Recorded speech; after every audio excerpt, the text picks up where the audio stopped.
Carol? Okay, we'll come back to Carol. Chris Byard. Here. Thank you. Jerry Jacobs.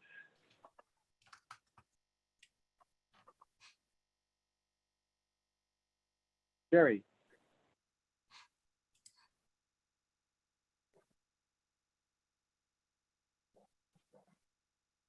I am only on the phone tonight. I don't have the bandwidth to be on the video. Can you tell if those guys are on the attendee list?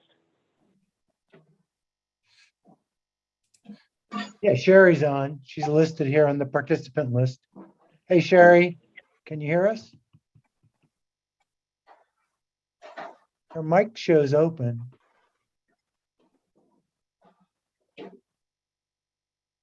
I'm not hearing her voice. Yeah, I know you know, Norma.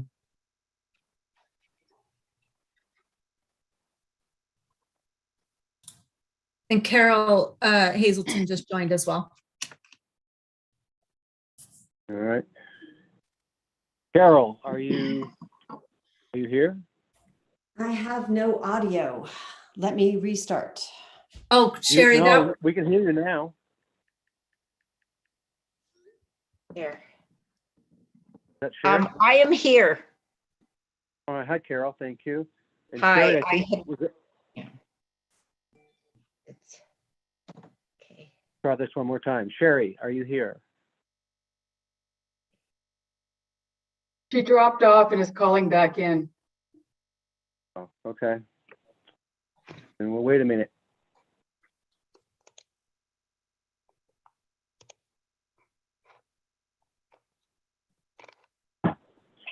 Can you guys hear me?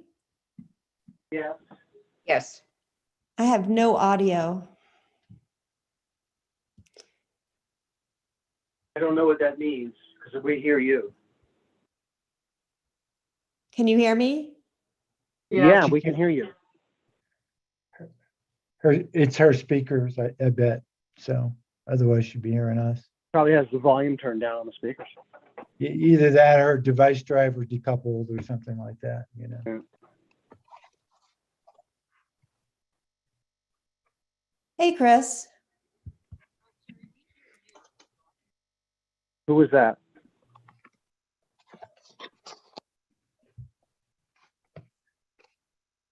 Guys, I don't have any, I'm not connected on video. I'm only on phone tonight, and I have a limited amount of time. So,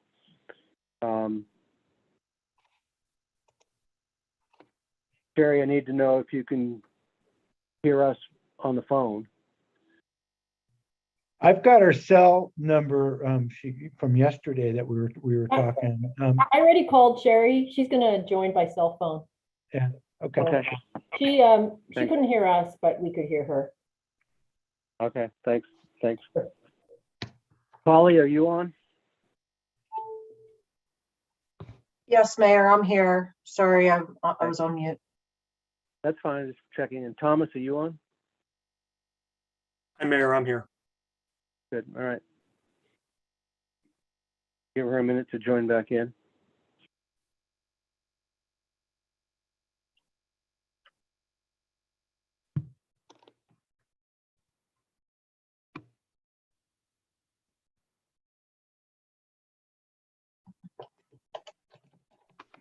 And I know Katie's on, so, and I know Jan's on because I heard them earlier, so, okay.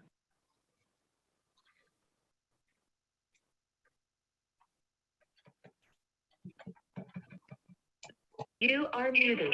You can mute or unmute yourself by pressing star. Yeah, Sherry, you're going to have to mute your computer so we don't get the feedback. Sherry, can you do a quick sound check? I think I got your computer muted for you. Can you hear me? Can you hear me? No. Yeah, we can hear you, but you need to mute your computer.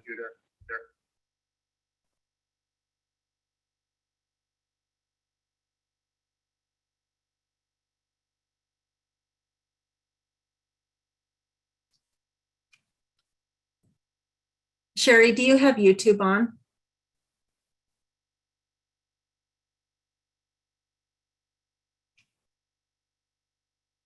It says it's on and live.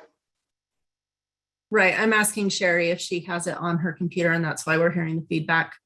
Oh, I think she just has the regular dial-in on. Remember, we could hear her, she couldn't hear us. Yeah, Yeah, and she would have Just on to mute her mic. Yes. That's what's causing the Mute her problem. mic from the computer. Yeah, which she may not know how to do exactly. You have to, yeah, so not necessarily obvious. so Sherry, We can on just your use it. phone, sorry, Mayor, on your phone, Sherry, if you can hear us, if you'll push *6, that should unmute you.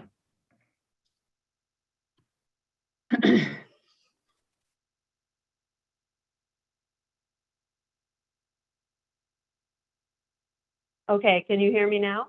Yes. Yes. Okay. Okay, so Sherry Jacobs, are you here? Yes. Okay, so we have a full council tonight, thank you. Item 3, we are not able to do those tonight. We're not able to get those minutes out in time for review, so those will be deferred until the next meeting. Items 4 and 5, because I have limited time, I'm going to push those to later in the agenda. So we'll do the follow-up discussion items and the public input after we do the public hearing items and the financial issues, because then I'll have to drop off. I apologize. We'll cover all the topics, but we're not going to do them in the order on the public agenda. Okay, so item 6-1, public hearing item, discussion and possible approval for a lot amendment to combine lots 74 and 75 in the Soaring Hawk subdivision. I'm going to turn it over to Thomas to take you through through his notes and the recommendation from the Planning Commission, and then we can open it up to the public. Great, thanks, Mayor. So this is for a lot combination. This is for lot 74 and lot 75 up in the Soaring Hawk subdivision. Each lot is about a quarter of an acre. It's currently zoned R-SPA, residential or resort specially planned area, and it's got a density pod overlay of RVHD, resort village density. The proposal is to combine these two lots to construct a single family dwelling unit. There are no other changes proposed. The Planning Commission heard this and favorably recommended it to the Town Council with the conditions outlined on page 2 of my staff report, which are basically that the dwelling unit would be constructed on what is currently delineated as lot 75. Lot 74 will generally remain as open space. There would be no driveways or accessory structures permitted on that lot, and there would be no additional landscaping, turf, et cetera. It would just remain in its existing natural vegetative state. Pursuant to the HOA, that property can be that house, if there's combined lots, the house size can be increased up to 125%. The Planning Commission also requested that we put that condition in. The applicants have no intent to go over 125% of the house size, but the condition is in there.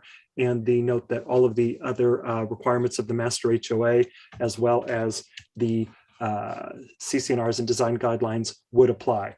The only thing that would have to be confirmed prior to a building permit for the property is that the 6-foot public utility easement that goes down either side of the center property line, we would need to confirm that no utilities have been put in there. If they have not been put in there, that easement could be eliminated based on review of the town engineer and the HOA. If there were an easement in there, if there were an actual utility line in there, that easement would have to stay. We don't think there's a utility line in there, but that does have to be confirmed prior to building permit. Again, this is up for discussion. I think Dylan and or Elizabeth is on. They are the owners of the property and they can answer specific questions. But again, favorable recommendation from the Planning Commission with the condition. So thank you, Thomas. That's the utility easement has to be validated first, as you said, before any kind of permit, because we can't allow a house to be built over utility lines that are being used without rerouting them. So I don't think there's anything there either. I'm pretty sure there isn't, but we'll get that confirmed. Any questions for Thomas from the council before I open it up to the public? This is Chris. Really good report, Thomas. Thank you so much. And thanks to the Planning Commission for reviewing this. This looks like a lovely home, and it's I don't have any issues with it. It's great that the one side of the lot will be undeveloped and left natural. So I think the report was very comprehensive. So it didn't leave me with any questions. Great. And again, the owners are here if you did have a specific question of them, but they were very amenable at the Planning Commission meeting, but I do know they're on if you had specifics.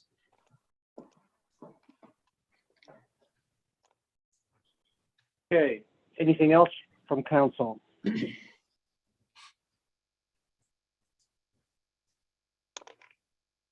No, I'd just like to say that a 1/4 acre lot is pretty small, in Soaring Hawk. So, and the total lot combination, Thomas, is what? It's about a 1/2 acre. About a 1/2 acre. So it's very reasonable. It seems like a better a size of property for this size home. I'm just curious, did for the owners, did you make your home larger as a result? Did you go up to the full 125% of your allowable size with the HOA?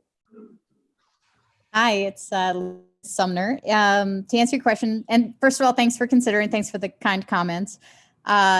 Yes, the current design is right at or just slightly under the 125%. The square footage given in the document is sort of the full outside of wall square feet. So in terms of, what am I trying to say? Thinking about that as what you would see on a real estate listing, it's far larger in the report. The interior square foot is closer to 4,000 square feet. So it's not a big house. I think the square footage of 58 or 56 or whatever's in the report is if you measured by the full outside of wall square foot, which is not the typical measure that most of us are used to seeing when we look at, Zillow listings. If it was in Zillow, it'd be about 4,000. All right, great. Thank you. And we only had one comment, and I think it's pretty straightforward as well. We're eager right after this process to obviously submit it to the design review committee. We believe, we've worked with the architect. They've had the document since the get-go that we are meeting all the conditions of DRC. But we've also heard some stories in the neighborhood about how the DRC can be pretty picky. So my only worry is if for some reason, I think the biggest thing that we were questioning is, are they going to approve the L shape? We don't think there's a problem. We think it meets all the DRC rules and regs, but in the event that they, reject some aspect of it, I was just this idea that it should generally be, or, a word that might work better is substantially on lot 75. My only worry is that if they decide they don't like the L shape, we would modify where we probably would cross over a little bit into the other lot. Our intent overall is to stay on 75. It has the higher elevation and affords us better views. But I just didn't want to be in a situation where we're coming back to the council to say, okay, the DRC didn't like it. They kicked out this aspect. We have to update the design, and we're going to move, a little bit onto 74. If the language of, the house should be constructed generally on 75, as long as that's understood. That's the only caveat is I would hate to put us or the council through too much of this if it's, if some design modification is required. I guess my sense is, sorry, Thomas. Sorry, go ahead. I'm thinking, assuming that what you just described is, happens, and you have to modify somewhat and move somewhat into your other lot. I don't think that'll become an issue. We have a design team, planning team available. When you get your final drawings and you submit them for build, that's when we'll look at it. And if Thomas and deems that it's a significant modification to what we approved tonight, assuming we approve it, then we may ask you to come back through. But Okay. more than likely we won't. Okay, I appreciate that. Thank you. And I would kind of think of this as long as you wouldn't cross over maybe 20-25%. I think if the council were comfortable with that, that gives you some leeway if you had to. I mean, right now you're not really crossing over at all with the exception of a retaining wall, but I would be more than happy to work with you on that. But Okay. I don't know that we have to define it. Well, Okay, perfect. in the actual resolution, I think we need to, indicate that there's some leeway with respect to lot 74, because it's currently as written in our packet, does say that lot 7, and this is conditions of approval, line number 4. The primary dwelling unit will be constructed on what is delineated as lot 75. Lot 74 will generally be used as open space. I think in order to help this not have to come all the way back through, if there is some crossover that's minor, I think we should put some language in here to allow something like that to happen up to a point. Thomas, did you have a recommendation on how to ease up a little bit? I would say maybe 20-25% of the other lot. Maybe that could be used to accommodate the house if needed. Does that work for the applicant, Elizabeth Dillon? Does that work for you? Is that? It would mirror our intent. So I think that if we had that as a sort of guidance, again, hopes and prayers that we're fine at the DRC and this never comes up. But Chris, you homed in exactly on what the line I was reading is sort of saying, if it's the word generally, if it's the word going to be built substantially on lot 75 with, understanding that any revisions would be, only sort of, I don't know what the word would be, encroach or exist in 25 or so % of the adjacent lot 74, something like that. I mean, I don't think we have to bend over backwards to wordsmith it, but Chris, you homed in exactly the language that I was like, oh gosh, I would hate to, have to come back just because of a sort of a wording technicality. Yeah, you're 5 feet over the line and now you're back through the whole process. Right, exactly. Right. But and it's hard to predict what'll happen with the DRC. So I'm in favor of adding, did you suggest 20 or 25%?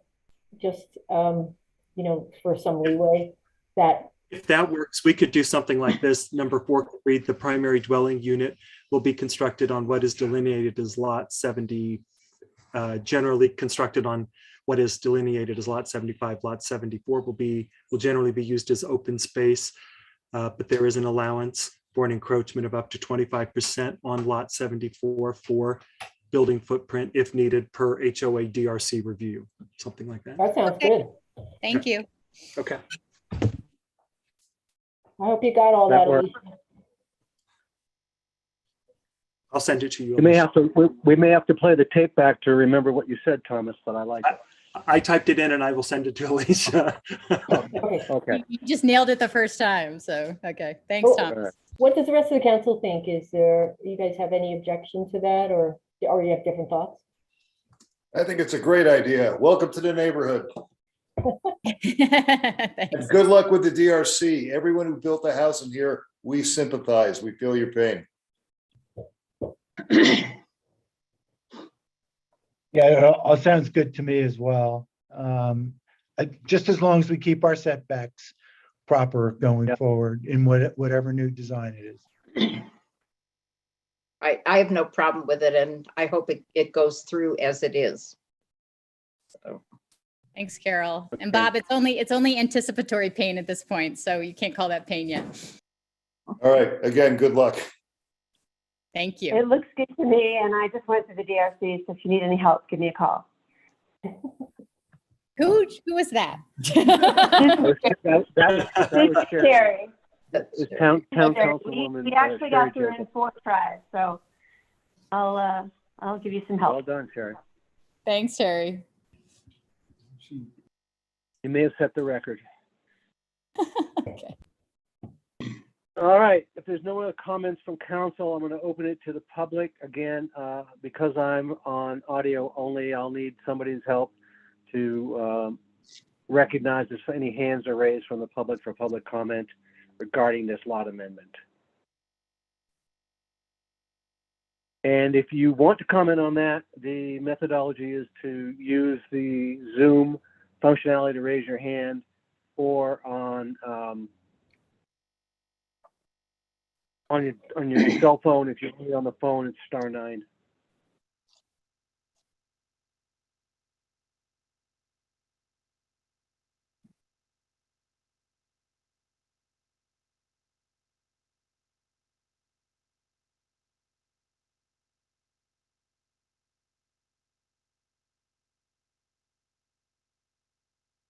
So far, I don't see any raised hands. Alicia, do you see any?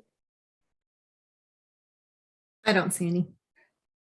Okay, then I'll close for public input and look from a motion from one of the council members to approve the lot amendment to combine lots 74 and 75 in Soaring Hawk subdivision with the modifications to the language that was proposed by Thomas. So moved. Thank you, Bob. Have a second? A second. Thank you, Carol. All right, let's vote on that. Chris? Yes. Carrie? Yes. Bob? Yes. Ralph? Yes. Carol? Yes. Okay, folks, that has been unanimously approved, and you now have a combined lot once you get it, once you get the platting changes submitted. Thanks so much. Okay, thank you, folks. Okay. Again, I'm messing with the agenda tonight. Again, I apologize for that, but I'm doing it because I'm away and trying to find the right balance between work and life. So we're going to talk, I guess we'll take just a minute and remind everyone that the Jordanelle Cleanup Day is happening this weekend. Chris, do you want to quickly recite the details? I'd be delighted to. Alicia, could you scroll down if you're displaying to the flyer itself, or do you need me to share? Yeah, if somebody else could share, I can't take minutes and share at the same time. So We need to clone you. Okay, give me a moment. thanks. And I will share Thanks so much. as soon as I move a few screens around. Yeah, turn off Netflix in the background there, Chris. I have a couple of windows open. I just have to find the right ones. Okay, here we go.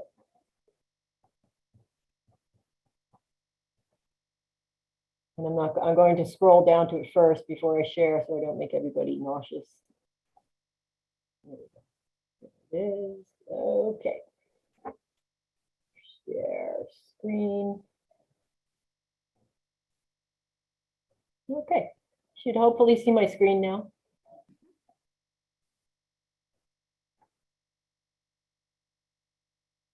Sort of. Can somebody let Chris know if you're seeing what we're supposed to Yes, be seeing? Chris, it's showing very easily. Yeah. Okay, great. Thank you. Thank you. Thank you. All right. So this Saturday is the annual Jordanelle Community Cleanup Day. Hideout has been a sponsor of it now for a second year in a row. We're amongst other sponsors, BMC, the Key team from Keller Williams. That's actually Nikki, who's really behind this, Nikki Key, who's on the flyer. She's really the primary sponsor. So I just want to encourage everyone to come out. It's from 10 to 12 this Saturday. And if you haven't signed up already, you can sign up by going to thejordanelle.com/cleanup, or you can give Nikki a call, and her phone number is on the flyer.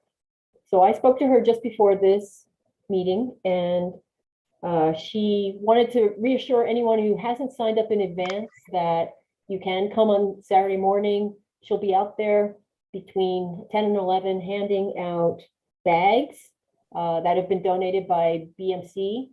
So thank you to BMC. If you want to use your own bags, that's fine as well. But generally, you get to choose what area of the community you'd like to walk around and pick up trash. We've got plenty of it, so take your pick where you want to go. And at the end, at noon, there's going to be a catered lunch, and she has hired Alberto's to cater, and she said there'll be plenty of food. So I just want to encourage everyone to come out. It's really fun to get out. You get to meet some community members out there in the streets.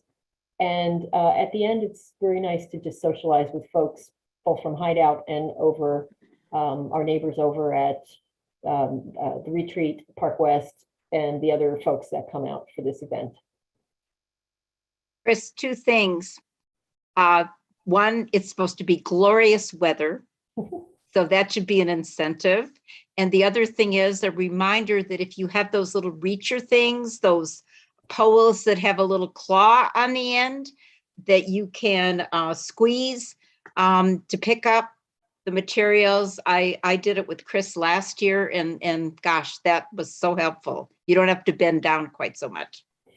Thank you. Yes, it saves your back. And it also, if you're a little like afraid of snakes, like I think some of the people out there were, if you're going into a little high grass, you can just kind of reach for things. You don't have to go waiting out to get stuff. It's helpful. And you can go to Home Depot and buy that, invest in it, because you can use it each and every year when you come out and do the annual cleanup day. So I just also want to thank Tim and Hideout for providing a dumpster. So on the Hideout side, there'll be a dumpster. It's already there at the Public Works building. So if you don't know where that is, it's near the Ross Creek entrance to the state park. There's a Public Works building, and if you just drive on the drive to the end of the drive, it's right in the south end of the building. So, and I believe one of our Public Works employees is going to be out there as well on Saturday morning and available to help you if you have maybe something heavy or big to put into that dumpster. Carol, that's for you. Thank you. Thank you. There's also going to be dumpster over at the Retreat Clubhouse area. I think that one is, I think that one will be a larger one, just in case you've got, in case ours gets filled up, there'll be additional dumpster space. So if anybody has any questions, you can call Nikki, or you can also reach out to me. You can find my contact information on the hideoututah.gov website. Thank you, Chris. Thank you, Carol. Encourage everyone to participate. Also, if you, in walking around your neighborhood, a Hideout neighborhood, not one that isn't, and there's something large, too large for you to handle, too heavy for you to handle, and you don't spot the Public Works guys, take a picture so we know where it is. You can send it into Public Works at hideoututah.gov, and we'll have the Public Works guys come by with a truck and collect it, take it away. Great. Okay? Hey, Mayor, do we have any limitations on what we'll? Yeah, I mean, you cannot put that old couch that you want to get rid of outside and then claim you found it. Okay, but if there is construction debris or something that's appears to be waste material that's already in place, give us a heads up and we'll see what we can do about it. Right, and we're not accepting hazardous material as well, or like your old tires out of your garage that you just want to get rid of. Yeah, exactly. I mean, this is not a chance for you to dump all your stuff, please, because that'll just cause us to have to you know, hand it back to you. We should take a pulse of the community someday. I know when I lived in Jeremy Ranch, they had a cleanup every year as well, dumpsters, and you know, people did throw their old couches in there. They had enough dumpsters where they could accommodate something like that. In this case, we don't have the space and for this cleanup day. And this is Daniel. I just want to say in our dumpster, we can't have any metal or concrete. So if you find any metal or concrete, if we throw it in that dumpster, we'll get in trouble from the county. So if we need metal or something like that thrown away, we can just leave it there, but please don't throw it in the dumpster so that we can make sure that we don't get in trouble from the county. So if somebody brings some metal or concrete, leave it next to the dumpster or what, or I just would take a just leave picture it of next it? to the dumpster and then I'll figure out what to do with it from there. But we just can't have it go in that dumpster. Other than that, most just regular garbage like wood, trash, anything else is fine. Like you said, no chemicals or paint, but anything that's like metal, concrete, stuff like that, if you find it, we'll figure out what to do with it. But if my guys aren't there, or I'm not there, don't throw it in the dumpster and we don't find it, then we get in trouble for it. So. Okay, great. Thank you. Nobody wants to go diving in that dumpster to pull that stuff out. Okay. Thanks, Dan, for that heads up. Appreciate it. Okay, let's move on. Next item is,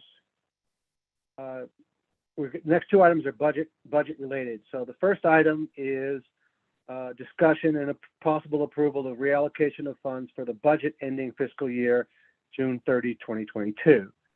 Now, obviously that hasn't happened yet. The fiscal year isn't quite closed yet, but we have enough data and enough forecast to take this task on. Council will remember, for the rest of the public that doesn't know, in municipal accounting, you cannot miss your budget numbers by a significant amount. Even if you've got the cash in the system to cover it. In other words, if your total budget, the fact that your total budget is not out of whack, but the individual line items are, you are required to adjust your forecast to be closer to your projected actual, so that the budget and the actual spends will line up fairly closely when the fiscal year ends. So this is basically an accounting process. There's no change in the actual spends when we change the numbers around. But, you know, if we had more building, for example, than we forecast this year, we're going to have more income from building permits than we may have forecast, and we have to adjust that number. That's not a bad thing. It's just the way the fiscal system works in municipal accounting. So I'm going to turn it over to Jan or Katie or Jake. I don't know who's going to be presenting this. Hi, that's Katie Shepley. I just put it up on my screen, so I hope everyone can see it. Can you confirm? We can, yes. Yes, Okay. I can see it.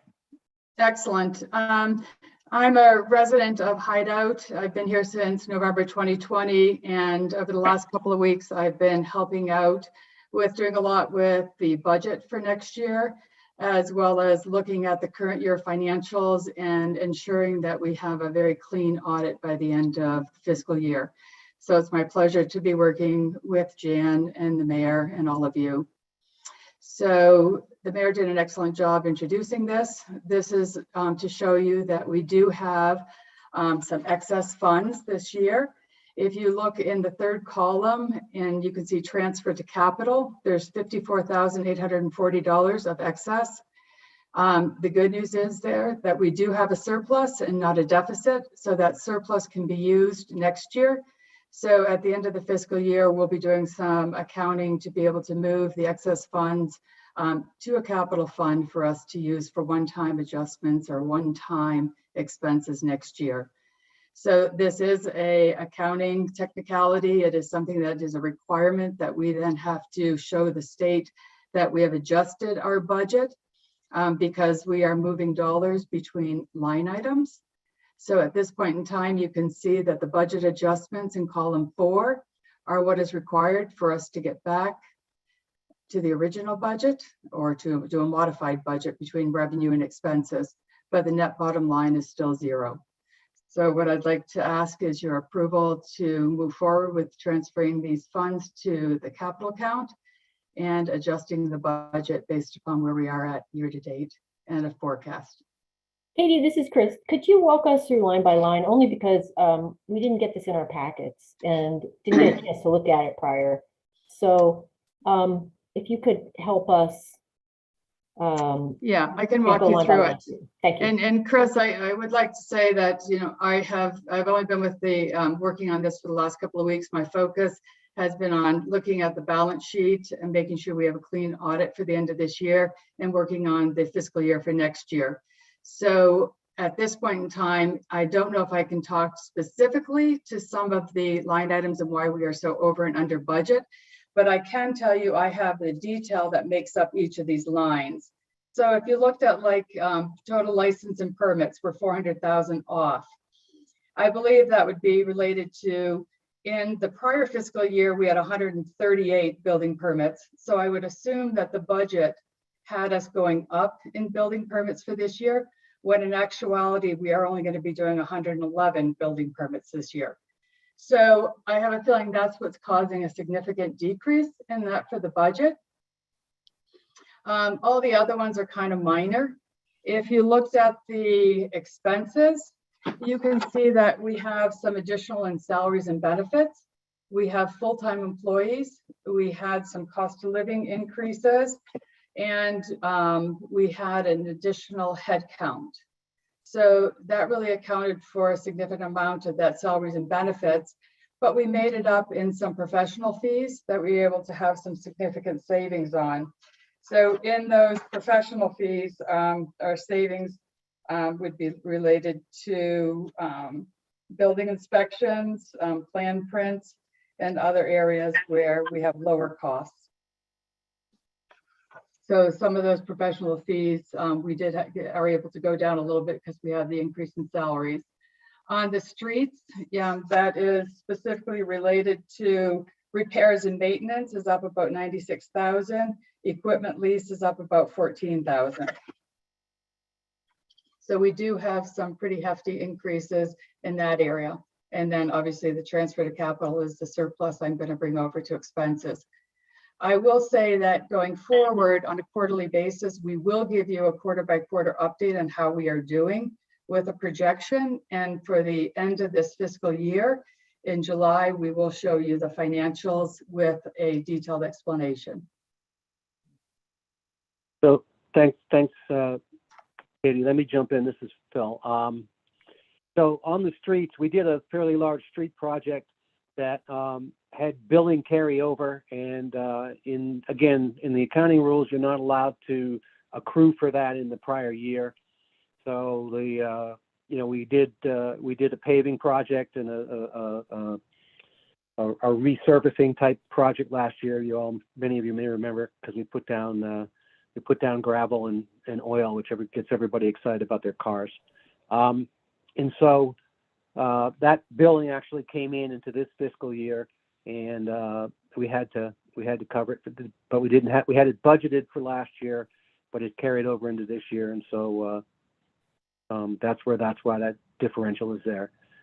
Katie's spot on about the salaries and labor versus the engineering type charges. We have made some great acquisitions in talent. Very pleased with our ability to have been able to attract some great new talent to the team. And so we're doing a number of our own building inspections now. We're doing a lot of the sewer and water connection inspections ourselves, which we used to contract as well. So and because those are being done by our salaried personnel, we're not incurring extra costs for those. So that's driving that. And Katie's right about the building permit adjustment, because we got a forecast last year from our builders expecting to build closer to 200 units this year, and because of various reasons we didn't get there. So. And there's a strong correlation too between the license and permits above at a $400,000 deficit with the 332, because that 332 includes the planning department and building plan review, and that was significantly favorable. So there's strong correlation between the two. Thanks, Katie. Yeah, so hey, thanks, Katie. That was, yeah, you've done a lot more work than I think we've ever seen in the past. So nice analysis. So I thought we were at like 175 the year before, and then we dropped down the budgeted number to 150. Are we down to 111? Is that the run rate that we're going in for finishing this year? Is that what you said there, Phil? Yeah. Yeah, and I'll go in a little bit more detail on that too, as you look at the budget, because we did have building permits 138. We did do 111, or we plan to. We have 95 right now, and we're planning on doing an additional 15 in May and June.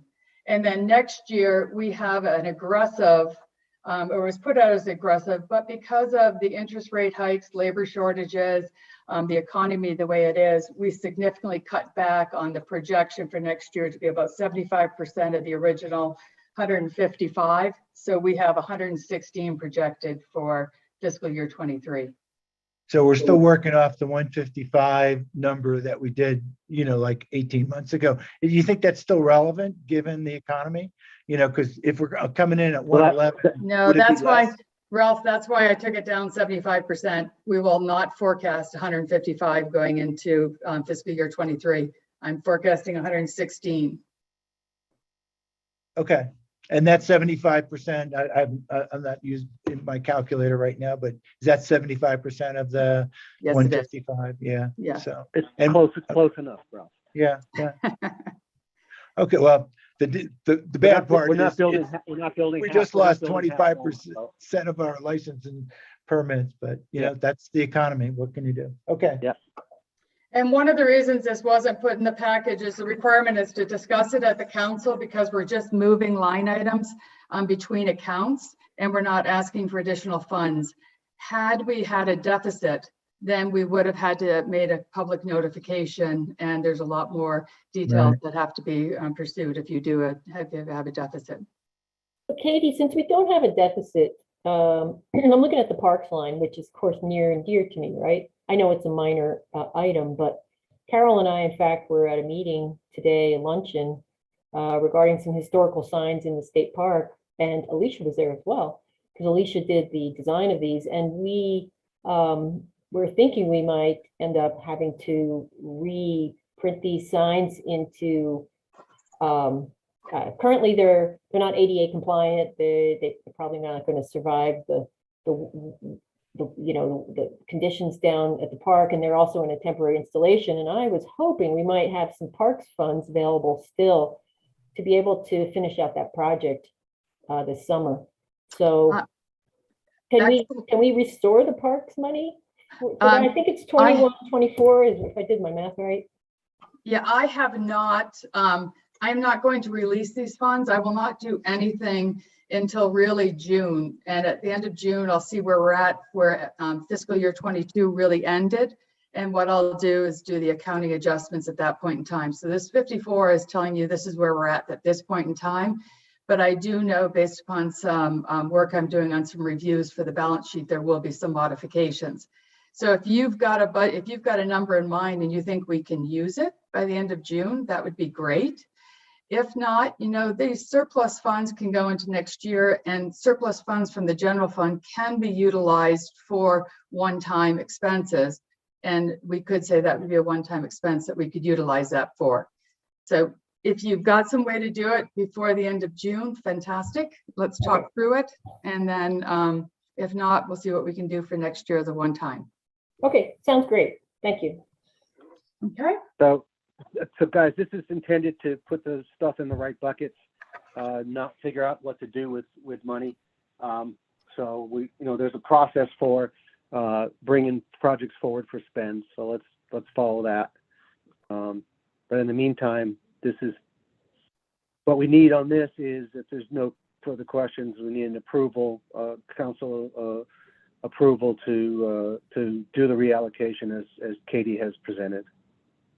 I need a motion to do that. Before we do that, there are two other slides that are in our deck. What do they get? I mean, are they not relevant anymore? No, they're extremely relevant. That'll be me discussing the tentative FY23 budget with you, which you'll also have to approve as tentative, and then we'll do the final in June. So the 1824, for that budget, are we approving? We're not approving No. that until No, May. we're not touching next year. We're not touching next year yet. We're only dealing with the 21-22 budget and this Yeah, but one-page that- reallocation of funds. Yeah, and that was that was in the packet. So I'm kind of asking if, were we voting on that? No, you're jumping to item 3, which we'll vote on in after we finish this one. Okay. Thanks. So Phil, you need a motion to approve? If so, I so move. Okay, a motion to approve the reallocation of funds for the budget ending fiscal year June 30, 2022. Now do it, Bob. Okay. I so move. Thank you. I need a And I'll second it. Yeah, Thank you, Ralph. All right. nice work. Okay. So what I'd like to do now is jump to the next agenda Wait. We have to Yeah, I have to poll the council. I'm sorry. Can't go till I poll the council. I want to get you on your vacation. Thank you. Chris, Yes, you're okay with that? I'm a Carol. yes. Jerry, Yes. thank you. Bob Yes. and Ralph, Yes. thank you. Okay, Mary, Great. Thank you. Mary, you didn't ask me. I did ask you, Carol. I'm sorry. Oh, But I'll okay. try but- again. Carol. Yes. I thought you said yes. Maybe that was. No, somebody I else think stepping that, I on- think that was stepping on you. Chris. Yeah, okay. Okay, all right. But anyway, so you're approved. Thank you. All right, now we're going to move on. Now we're going to move on to a tentative budget for the coming year. Again, Katie will take you through it, but recognize that this is tentative. We have some areas that will need a little bit more research, which you will mention. It'll get us in the range of where we think we're going to be. And we get to have the next month to figure this out, and we'll come back in June for approval of a final. So recognize that this is a tentative. Okay, Katie, take it away. Okay, and if anyone wants to get together and see, I have a host of about 40 assumptions that I've put together and a detailed spreadsheet. So what I'll do for the general fund right now is I'll walk you through each of the items and give you kind of a snapshot of what's causing the increase of FY23 versus FY22. So for taxes, we are increasing our property tax, well, it's because of increased property taxes as well as municipal energy taxes. And that's driven by an increase in occupancy. And my assumption at this point in time is we are only anticipating 66 occupancies in FY22. That's 55 through the end of April, with another 11 anticipated by the end of June. I am assuming there's going to be 125 occupancies. And I have a very detailed rationale behind that, because my assumption is that building permits have a strong correlation with certificates of occupancy in a 12 to 18 month time period. So basically, we talked a few minutes ago about having 138 building permits from last year, and we had 3 building permits from FY20 that have not, that should have had occupancy this year or beginning of next year. Unfortunately, you can see of the 141 that I thought I would have from a building permit perspective, only 66 turned into occupancy. So my assumption is that 141 less the 66 will be the 75 of occupancies based upon FY21 building permits. And I'm also assuming approximately 47% of the building permits from FY22 will also go into occupancy or get certificates of occupancy. So if anyone wants the detail of that, I'll be glad to share it with you, but it's based upon kind of a rolling forecast over the last 18 months. The next line item is specifically related to license and permits. We do see an increase in permits, but because I'm only going from 111 to 116, the increase is only 4.7%. The real big increase in license and permits comes from the 5% project fee that we charge. We anticipate to have approximately $12 million of construction costs.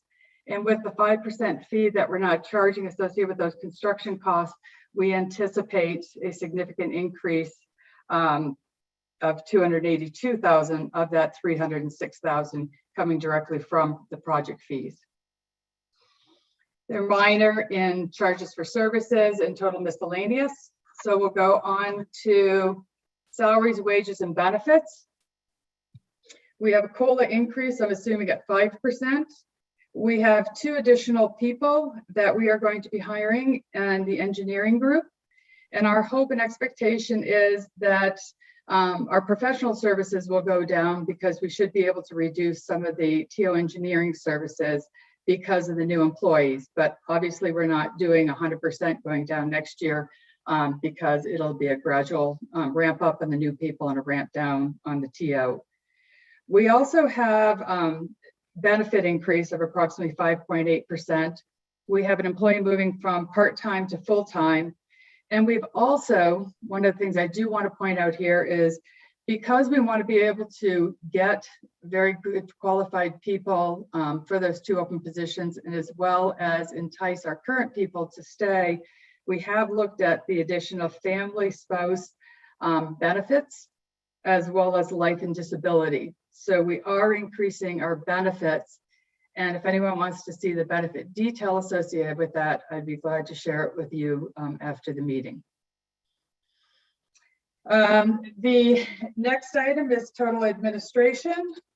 The administration items, minor, professional services minor. We've got some increases in certain areas, decreases in others as I related to the TO that I talked about a few minutes ago. Public safety, we are increasing, that's predominantly due to the police that we had contracted in FY21. We paid the full amount in FY21, did not set it up as a prepaid. So we did not incur hardly any expenses for public safety in FY22. And we are going to have to pay the bill in June, which I will amortize over the next year.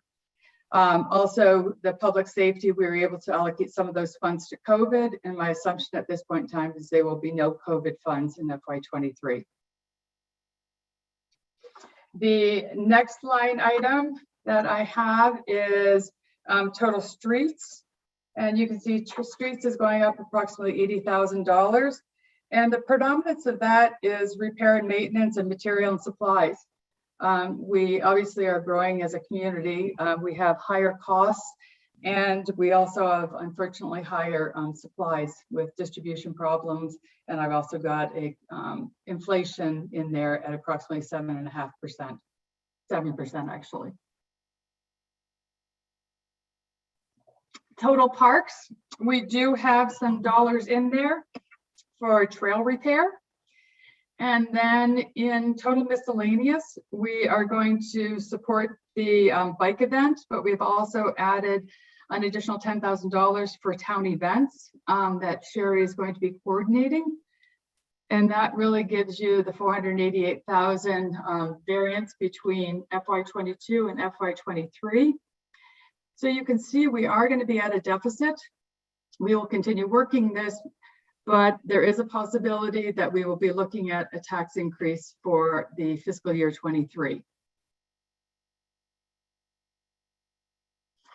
Can I, like I said, I've got a host of assumptions. I've got a lot of detail supporting this, and I'd be glad to share it with anyone, or anyone wants to call me, I can review it with them in person or over the phone. Hey, Katie, the tax increase would be related to the 51,377 number? 51, not sure what your question is, sorry. Yeah, so if we had a tax increase, it would have to make up for the deficit of Yes. 51,377? That is correct. Okay.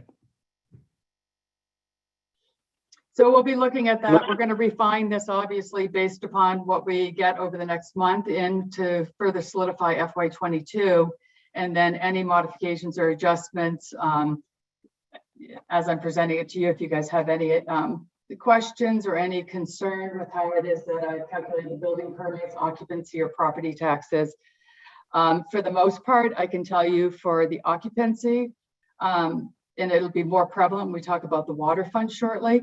But I said that occupancy, you know, if I have a 89% increase in occupancy because I'm going from 66 COs to 125, obviously I did not bring those all on July 1st. It's proratable throughout the rest of next year. So I only took 50% of the increase in occupancy for some of these numbers.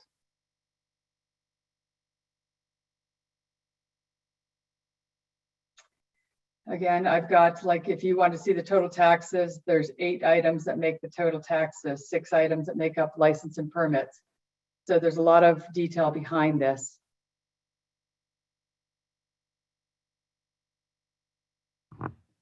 Well, if we don't make our license and permits, we're in deep trouble here. Right? Yes. That makes up the giant share here. So Yep. if the assumptions around that are reasonably correct, or you know, conservative, I think we're in a decent spot. And Ralph, it would be great if I could just send you them and bounce them off of you for maybe 10 minutes over the next couple of weeks. But I'll send you my detail to get your thoughts. I was going to ask for it anyway, so we're both on the same wavelength there. Perfect.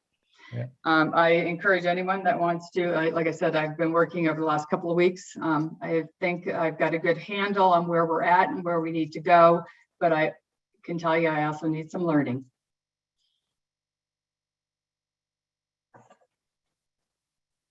Okay, what I'd like to do then is move to the water fund.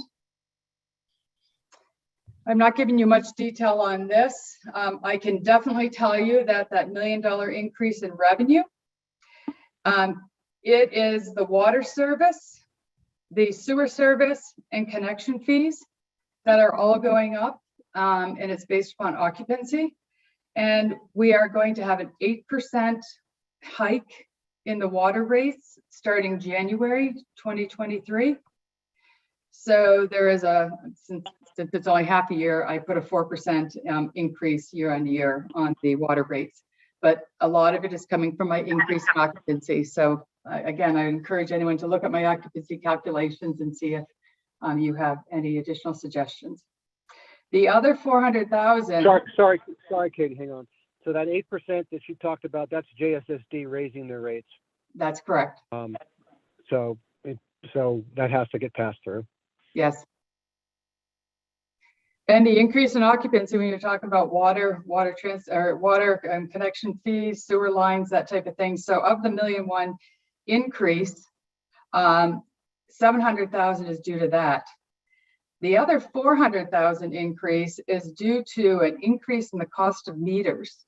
The cost of meters, I believe they're going to be more smart meters and a lot more efficient and a lot more easy to access. And at this point in time, the increase is going from $1,000 to $4,500 at a cost or at an increase in occupancy or certificates of occupancy of 125. You can see I hit that 400,000 just with the $3,500 increase in meter costs times the expected occupancy. And for the council's edification, those meters are going to save water because they are capable of identifying when water consumption is getting off balance. Instead of waiting for the monthly reading, they talk to us all the time. And so we'll get notifications much more quickly and able to identify any leakages sooner and get them corrected instead of waiting an entire monthly period for readings and find out that somebody ended up using 14,000 gallons when they normally use 400. And those are all digitally read, right? They're controlled and read, meaning the data's coming to us all the time, right? Yeah, they broadcast and can send messaging and all that good stuff. Yeah. So when you look at the expenses, obviously you still have, you have kind of the offset to the revenue increase in our JSSD sewer and water.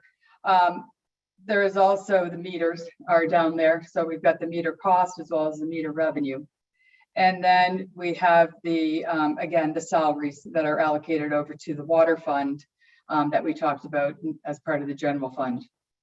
So we're really keeping a very nice, you can see in FY22, this fiscal year, we have a surplus of about 226,000. Next year, we're anticipating 239,000. You know, the good news is that we can carry over into next year, and then we'll have to have some discussions on what it is that we use those funds for, given some of the water issues we do have.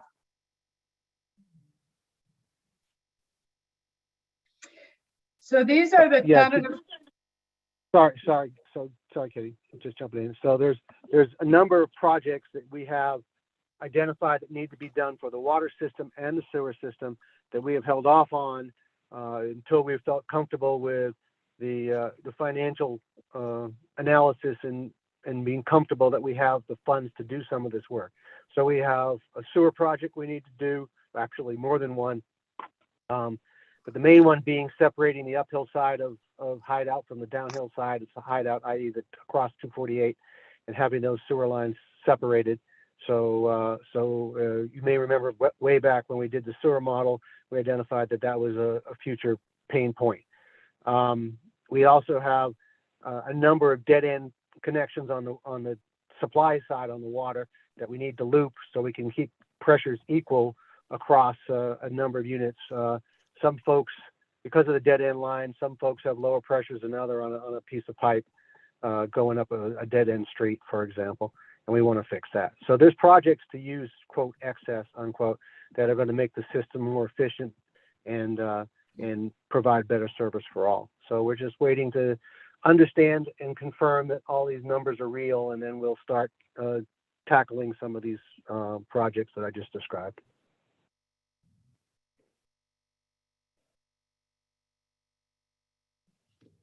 So I'll repeat, if anyone has any questions, I'd be more than glad to answer them anytime over the next couple of weeks. I'll send some of my assumptions out to vet them with the applicable people. And then if anyone has any questions, let me know. And I want to add a big thank you to Katie. We have had exceptional quality of analysis. She's brought skills that the town is really privileged to have. And thank you, Katie, for all of your time and work. My pleasure. Yeah. Thank you. Great work with you guys. Yeah, second that, Katie. Nice job. Thank you. Yeah, thank you, Katie.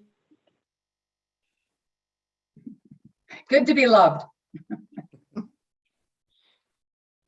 All right, so I think we Is there- do have to tentatively approve this too, right Yep. now? Yep, we're going to do that in just a second. So if there's not other questions from council, then I need a motion to adopt a resolution, which is to be numbered by Alicia in the future, to adopt the Town of Hideout tentative budget for fiscal year 2022-2023.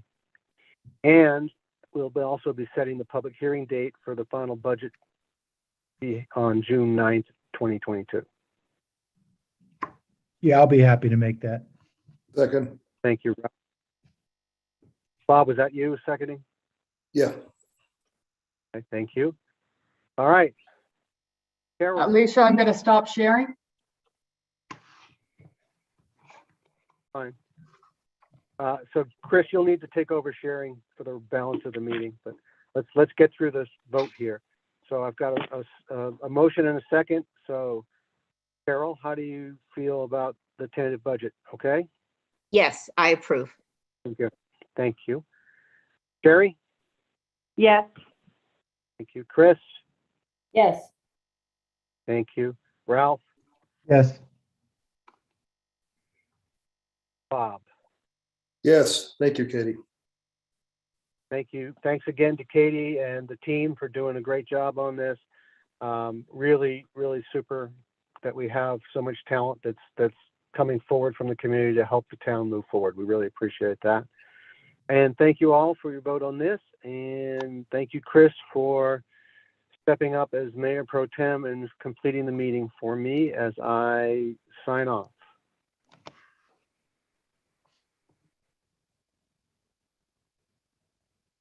Chris, you there? Yep, I was just waiting for you to drop the mic. Okay, I'm dropping the mic. Thanks, guys. Okay. Bye-bye.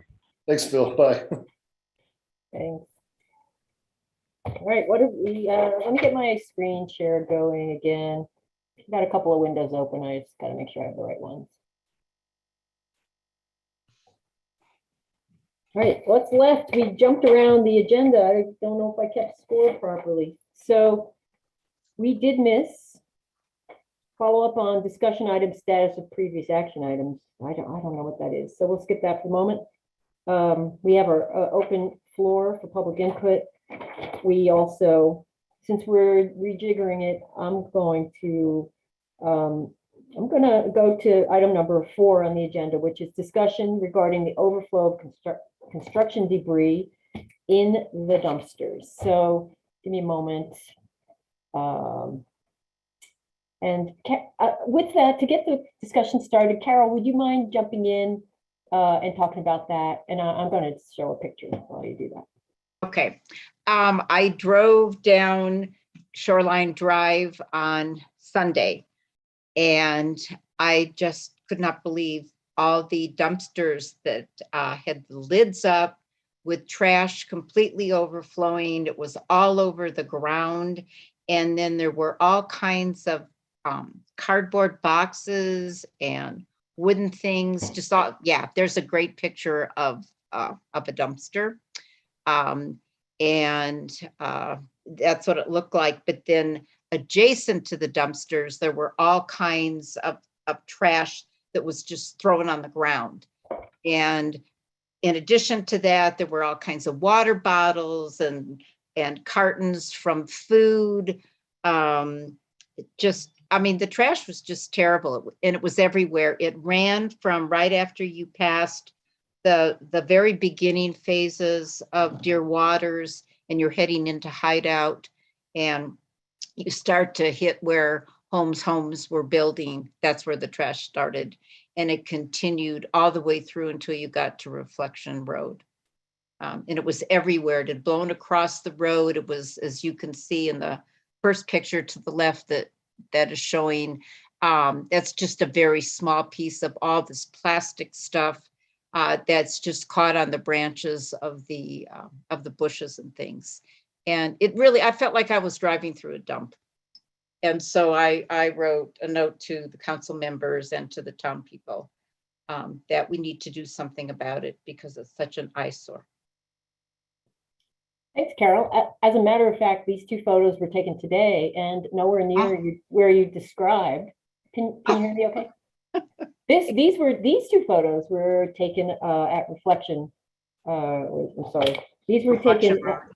These were taken on the at Glistening Ridge at a single home construction site with an overflowing dumpster. So it's not just limited to the construction of the townhomes. It's at the single family homes as well. And the picture on the right is the actual overflowing dumpster from this afternoon. And the picture on the left is what across the street from it looks like. We've had such strong southerly winds lately. It's just blown. I mean, that black thing at the top, that's actually a really big tarp. You know, the scale, you can't really get the scale there, but it's a lot. And that's only one single family home site. And when you multiply it by, you know, having all the larger subdivisions being built with all the units all in a row, it's an unsightly mess. So, you know, Saturday is the community cleanup day, but it is really unfair to ask community members to go out and pick this stuff up when some of it is obviously the result of you know, the wind, and we've had a lot of wind, but the actual builders need to get out there and pick this stuff up. So actually I have a question to Polly, as well as Tim, do we have a sufficient, nuisance laws or other, enforceable requirements in place so that we can, use our power and tools to have the offenders pick this stuff up? Yeah, we do. And Tim, I thought, maybe Tim can just comment on what has already been communicated. But I think the next step is to cite them. And we have the ACE program, so we can start collecting fees if they don't correct the issue. Right. Yeah. Would that be like a fine, Polly? Yep, that would be a fine. Okay. And so my staff is very aware of the issues. We are actually out there picking most of this stuff up too, as we continue to drive around town for certain and various things. I'll tell you, I probably spend 3 times a minimum a week on the phone with the field superintendents, reminding them to close their dumpsters, to empty their dumpsters, to clean up the trash, and they're trying to do the best that they can. In Deer Springs or Homes has actually hired a contractor who is their only job is specifically to come out and clean up the garbage along their construction sites twice a week. So, we are very aware of the issues. We're trying to be proactive and just remind them that, again, that it is their responsibility per town code to keep it covered so we don't have trash blowing throughout various places in town. And and as Polly mentioned, we do have a citation system set up in place. We're just waiting for some Wasatch County and the state of Utah to work on kind of finalizing some details to get it through the court system. So that is one thing that we're kind of in the waiting process for, but we do have things set up and we are actively monitoring the trash situation to the best that we can. Well, my feeling is if they're only picking it up twice a week and it's still blowing everywhere and it looks like it's looking in the photos, that maybe they need to do it every other day or every day to keep it from continuing to blow and then get caught in all the shrubs and the bushes. Sure. And again, we do ask them to do as much as if they see it, the field superintendents are actually, I've seen them out there doing it, picking it up themselves. And so, we're trying to get on them and keep the area as clean as possible.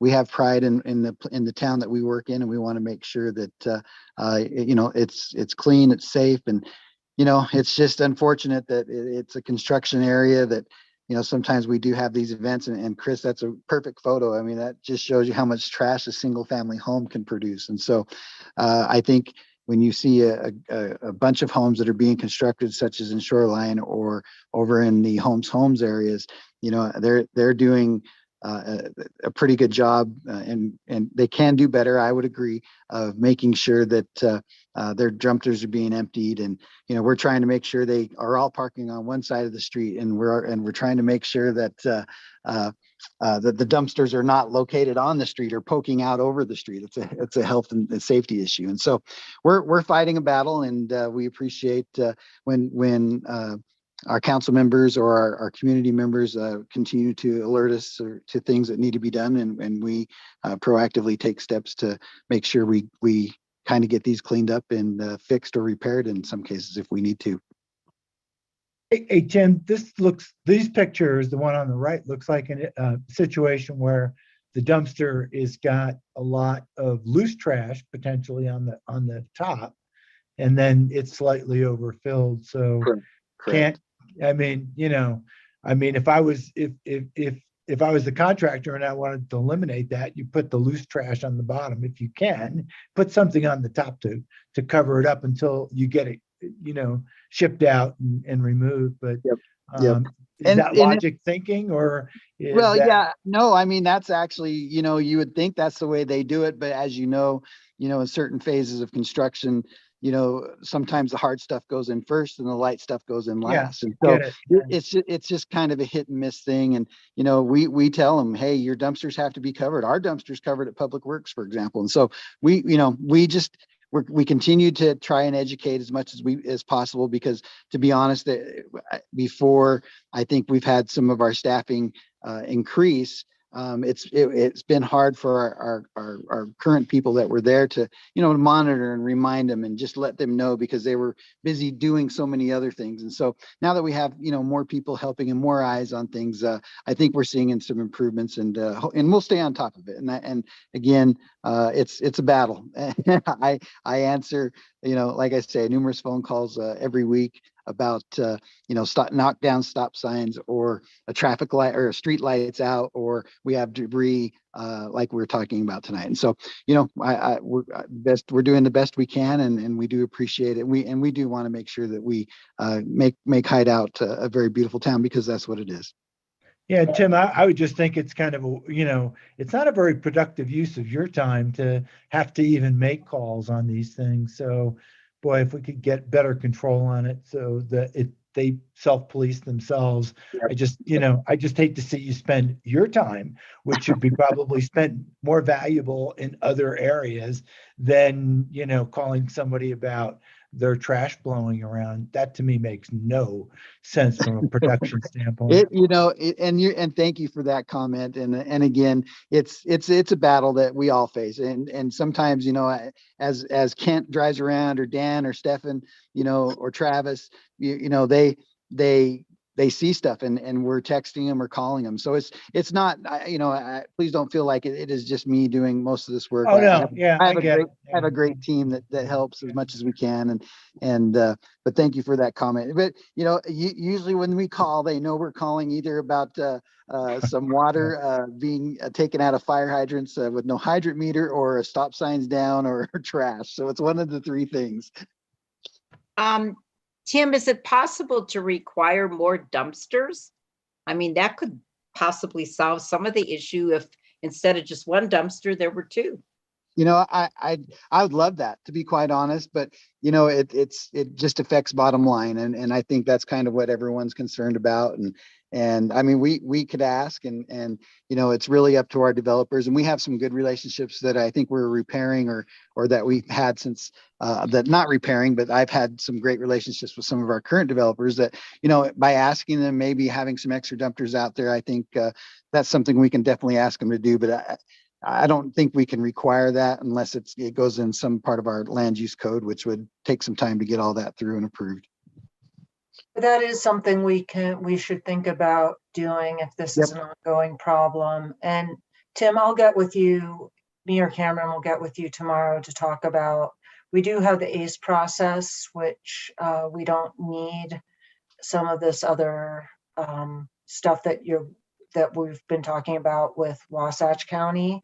Mm-hmm. And so we can walk you through the process so that we can start citing them, because I agree, our team should not be picking this up, although it's hard not to pick up garbage when you see it. But this is a responsibility of the developers and the builders. And if this is happening, then maybe we do need to figure out a different, a more stringent requirement for the number of dumpsters and that they have covers.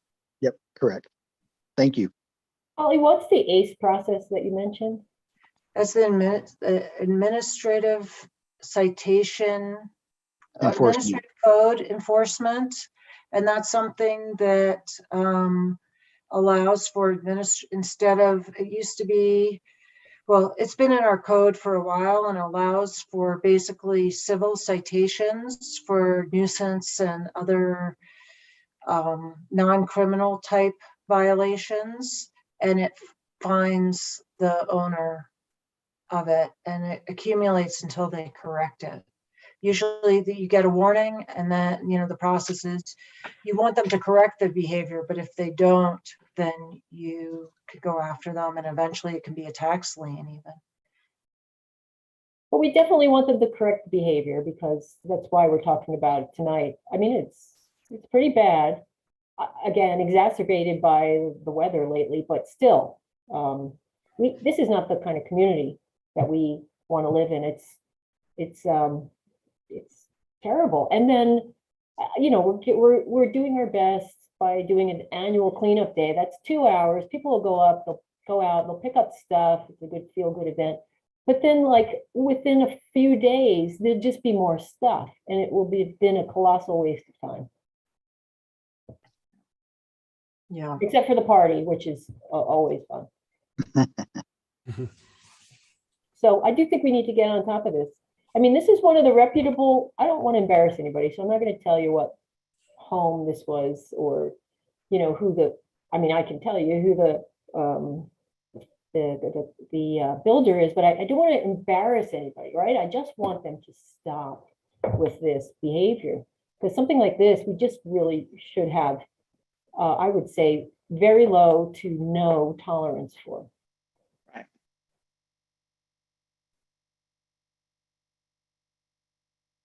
All right, so it sounds like you'll talk through the ACE process tomorrow. The legal team will talk to Tim through that, and we'll see if we can get some traction to try to, deter the behavior. Right, we're not, we're only fining people because we want them to stop doing this, and if we can get them to stop that way, that is our intended outcome. But we definitely need as much teeth as we need to try to deter this from happening in the future. Tim, if you need any help from me with regard to ordinance language or anything, if we need to ensure that these are covered, kind of the screen covers, et cetera, I know a number of communities are doing that. Just let me know. I can certainly help with that. That's awesome. Thanks, Thomas. Right. Thank you. All right. Any further discussion from anybody on that topic? Okay, then we'll move on to the next. I'm going to go to number 5, which is update regarding the dark skies ordinance. Let me stop sharing for a moment and get that up. The council, most of the council, except for Sherry, who wasn't here last year, probably remembers that we did have a discussion of a proposed dark sky ordinance, and that the last I could find of that discussion was almost a year ago. So it was the June 10th, 2021 meeting that the council discussed that. And I just want to review what happened at that point.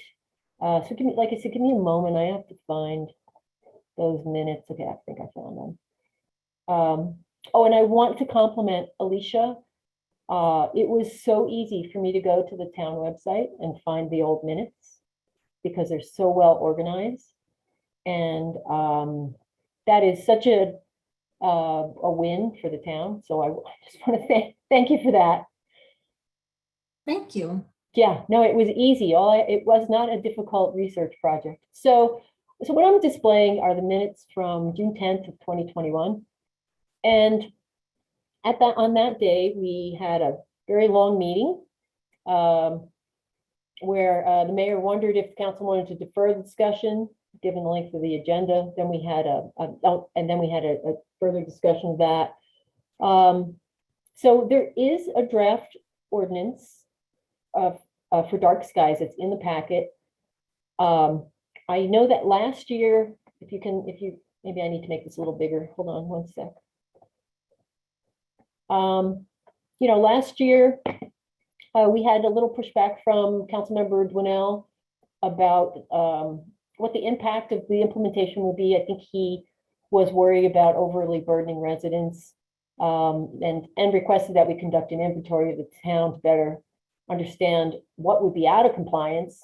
And then, we had a further discussion that most existing, at least anything within the master HOA, should be in compliance, because they also have in their design requirements that town lighting is dark skies compliant. So we don't think there's going to be a lot of development that's out of compliance. But since then, we've had a whole year of additional development, some of which is not within the master HOA. And we are starting to see the introduction of, possibly lighting that wouldn't wouldn't conform to the draft ordinance as it's written. So what I'd like to propose to the council is that because we've not had a lot of traction on, getting a lighting study. I know Thomas has done his best to try to get someone from the university to come out, or we even put out an RFP. And Thomas, correct me if I'm wrong, but did we get any responses to that? We did, and so we did reach back out to Daniel Mendoza at the University of Utah, who was doing that work.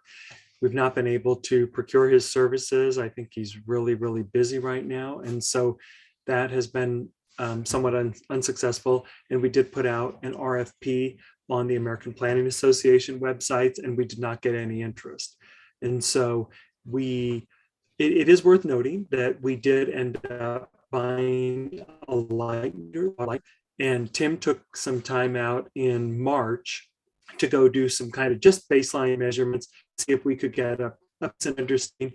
We're not terribly, or at least I should speak for myself, I'm not terribly familiar with the light meter, the numbers, etc., but it's something we can learn. We do have a light meter. Tim did get some pretty good readings just to kind of get an assessment of where, of how much light is being emitted, say, like at town hall, on certain roads within the community, et cetera. So we do have an understanding. He may have more detailed information with regard to that, but we have not been able to get the assistance of anybody who has kind of detailed knowledge with regard to this. But we do have the draft ordinance, and we do have some baseline measurements for winter.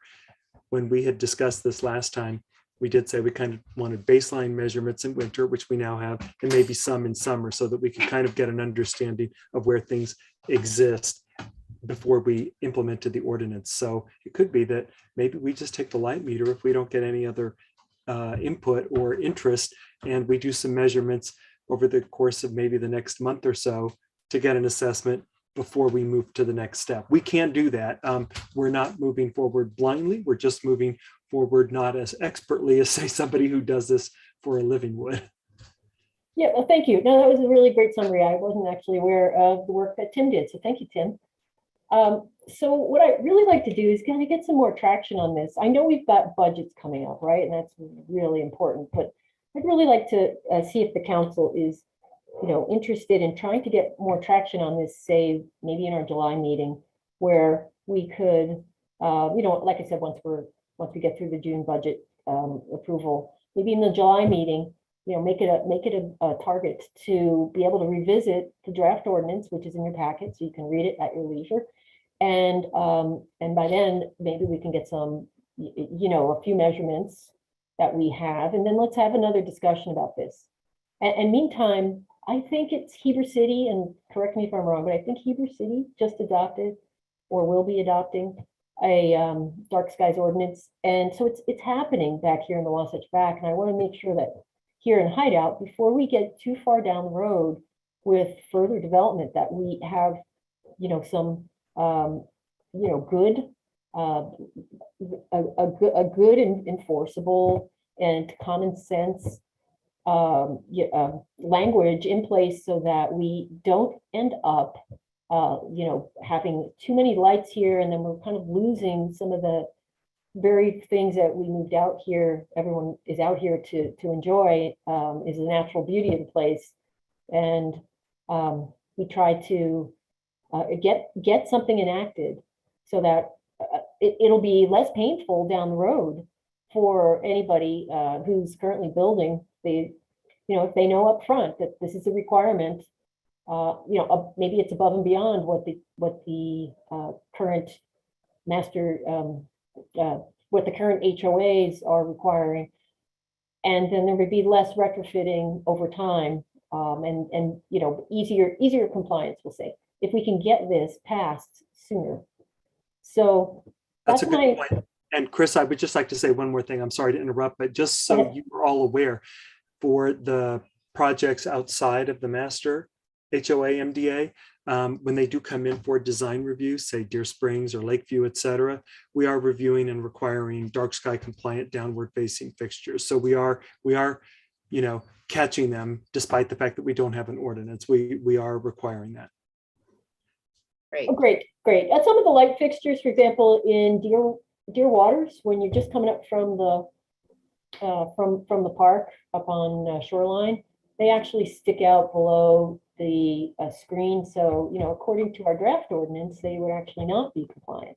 That's right. So- Unfortunately, we don't have DRC Design Review Committee there, but for Right. safety things and others we do. So good call. Yeah, no, I just noticed these things, right, when I traveling around town. And so, and then, it would be great if we had something in place before we get around to the holiday season again, because there will be an impact on holiday lighting, for example. So we really should, I just want to ask the council, do you have an appetite to really try to go after this around the midsummer timeline and try to get traction? Let me go poll around. Carol? I will say yes. I'm all for it. So. Okay, thank you, Carol. Sherry? Any opinion?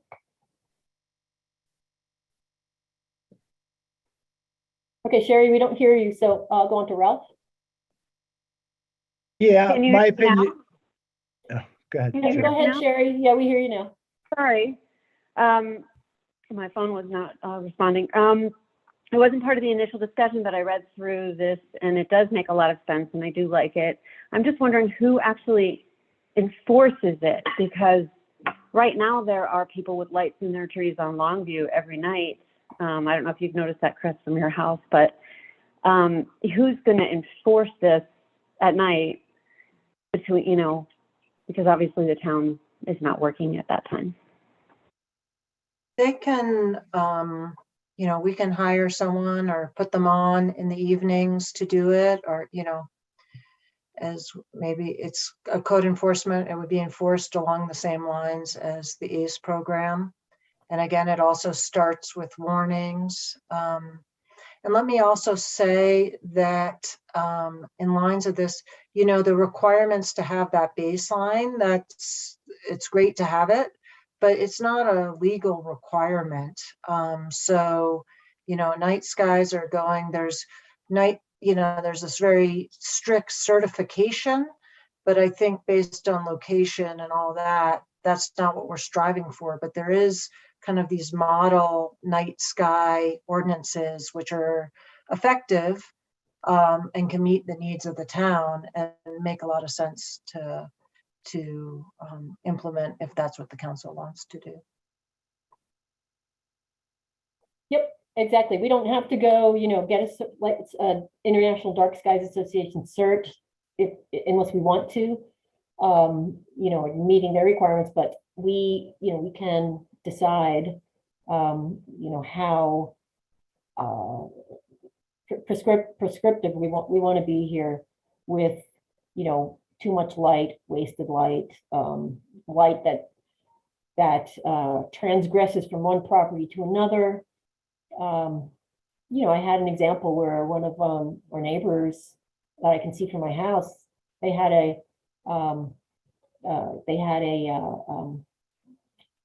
floodlight that was actually pointed right uphill and right at my house, and it was really blinding. Fortunately, I was able to, explain to them what the light was doing, and they actually had no idea it was happening. So they took care of it, but something like that, we could easily, with code enforcement and having an enforcement through that ACE program, I think we could give those warnings and let people know.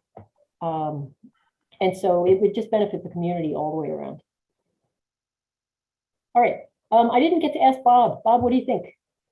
Hey, I think the dark skies ordinance in general is a very good thing.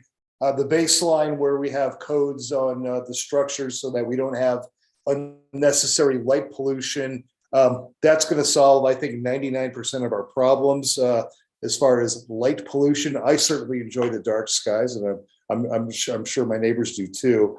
I would just urge the council to use caution if we started forcing things like, for instance, let's say somebody's having a party or a get together at night and they have a lot of windows in the house and the wind and the light from the interior spills onto the street, or maybe they string some decorative lights for like an outdoor party to be used once in a while. I wouldn't want to get all wrapped around the axle with trying to enforce that. If we see that becomes a big problem, then maybe we can address that later. But yeah, but if we keep this very basic, I think we should move forward with this as soon as possible. I can just say generally the night skies ordinances do not restrict indoor lighting. So if you have lights inside, which is, I mean, sometimes that can have a big impact if you have a lot of windows, but there's not much you can do about telling people they have to turn off their lights and go to bed unless they're noisy or something. But the interior lights should not be, won't be regulated from inside the home. And then the lights strung out for a party, yeah, that could be regulated depending on what they look like. But just so that to give you a little bit more background about that ordinance. Good, thanks, Polly. That's good to know, because I remember last year that issue came up about people who had a lot of windows and bright interior lights. And yeah, I thought that was a bad road to go down. And obviously the ordinance wouldn't even cover that anyway. So yeah, that's all I had to say. Well, maybe we can figure out some language, you know, about regulating the, you know, the strings of party lights and things that, you know, we don't want to, we're a party town, right? People like to have their, people like to have their get-togethers. So we can definitely talk through that when the time comes for the council to reconsider this draft ordinance. So yeah, bring those thoughts about how, you know, where to draw the line. All right, thanks. I appreciate it. So I think that's the end. Since I'll work with the mayor and see if we can get this on the agenda, let's say in the July meeting, if that's the right time. And hopefully Tim will have time to put together some information that he has already gathered and anything that he wants to gather prior to that. Hey, Chris, before we leave the topic, sorry, I'm going to have to add something here because I didn't get a chance, one, and two. Did I not call on you, Ralph? Yeah, but it went back. It somehow it didn't get through me, so to speak. But in any case, yeah, I have to look at my old comments, and one of them is we really need to look at some of the pre-existing HOAs and the impact on that. And we have a 5-year remediation plan, I think, if I remember correctly on this. So that's all good. And by the way, I'm, you know, very much for this, but we need to look at what, you know, we need to make sure the larger HOAs that are the older ones certainly have, you know, that they get a heads up. So we need to do that sampling. And, you know, if Tim can do it, I don't know how difficult this is. I can't imagine it really is all that difficult. But if someone on our staff can do it in a reasonable way, we certainly need to let, say, Rustler know, because it's the older HOA. Are you out of compliance? And what's that? You know, they need to know in their budgets what that 5-year, you know, what that 5-year cost might be to them so that they can factor that in. It wouldn't be fair otherwise. So I'm for this, but under those conditions. And I think we could probably solve some of those, not by getting Mendoza, you know, from the State University over here, because we obviously haven't had much luck. But between you, Thomas, and Tim, can we do this on our own without over complications here so that we can get a kind of an impact readout? And I wouldn't go forward with this in my vote unless we did at least that minimum, because I think you know, I don't think it's fair to the folks that have been here for a while and the HOAs that have been around. So that's my only caveat. And I do think so far, and by the way, Thomas, I agree with you. I think all the applicants that have come forward, we've asked them to comply with a non-passed ordinance, so to speak, or a non-part of our zoning. And they've been very cooperative in all of that. So I think that's covered. I think it's just I think it's some of the older things. And I think we deserve to at least provide them some information on where they are in their compliance. Ralph, I think you're right. And I think that I think that between Tim and I and others, I think that we can do a pretty solid baseline assessment. And there is a, you know, a 3-5 year on-ramp to get up to the level that is required. And so I think that it will be, you're right, it has to be equitable and fair. And I think that we can make it such that it is for, say, some of the HOAs that may be over, I'm not sure who is, but for those that are maybe over the light allowances. Yeah, and you just got to look at the older ones like Rustler as an example. I don't know, I mean, but I trust, your knowledge of this and, the ability to work a light meter, and maybe Tim with a little bit of up reading and just do some, just do some of the basics to see if we're far out of compliance or, it's not going to be all that costly to get into compliance. I think that's what we need to know. Okay. Tim, do you have any comments before we move on to the next agenda item? No, it's I agree with everything everybody said, and it's really easy to do. It's just I think the biggest thing is kind of the code enforcement issue in regards at night and having staff work into some of these later hours.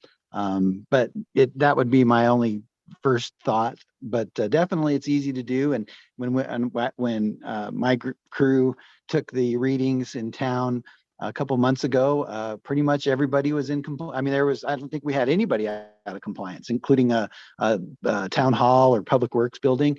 And just to let city council know, mayor had directed us to go ahead and change the lighting out down at public works. And so there's a noticeable decrease in light emittance coming from our public works building that I know I'm proud of, and I know that he's happy to kind of have that structure look a little bit different at night. So I think it's a great idea, and I think we can definitely do that if council wants to move forward with that. So thank you.